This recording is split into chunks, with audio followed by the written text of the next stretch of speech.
கள்ளக்குறிச்சி மாவட்டம் திருக்கோவிலூர் அருகே எல்ராம்பட்டு கிராமத்தில் பட்டியலின மக்களுக்கு அரசு வழங்கிய இலவச வீட்டுமனையில் வீடு கட்ட விடாமல் தடுத்து வருவதாக கள்ளக்குறிச்சி மாவட்ட ஆட்சியர் அலுவலகத்தில் ஊர் பொதுமக்கள் புகார்.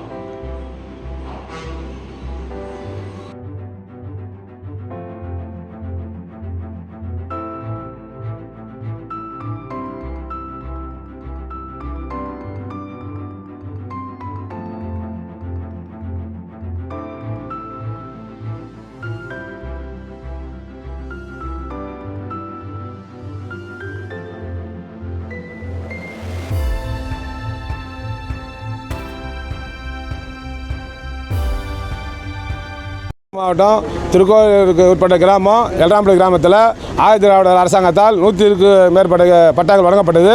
இதில் தேவராஜ் என்பவருக்கு பட்டா வழங்கப்பட்டது. இந்த நிலையில் கண்ணாயிரம் என்பவர் அடியார்களுடன் வந்து அந்த இடத்தை ஆக்கிரமிப்பு செய்து அடிக்கிறார். அதனால் நாங்கள் ஒற்றுமையாக வந்து மாவட்ட ஆட்சியரிடம் முறையிட்டு மனு கொடுத்தோம். இந்த நிலையில் மாவட்ட ஆட்சியர் உடனடியாக தலையிட்டு எங்களுக்கு சம்பந்தப்பட்ட நபருக்கு தேவராஜ் என்பவருக்கு அந்த இடத்தை மறு ஆய்வு செய்து தர வேண்டும் என்று கேட்டுக்கொள்கிறோம்.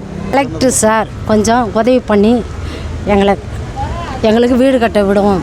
எங்களுக்கு பிரச்சனை இல்லாத நீ கடவுள் மாதிரி இருந்து எங்களுக்கு சரி பண்ணி கொடுக்கவும். நன்றி. உங்கள் காலை தொட்டு நான் கும்பிட்றேன்.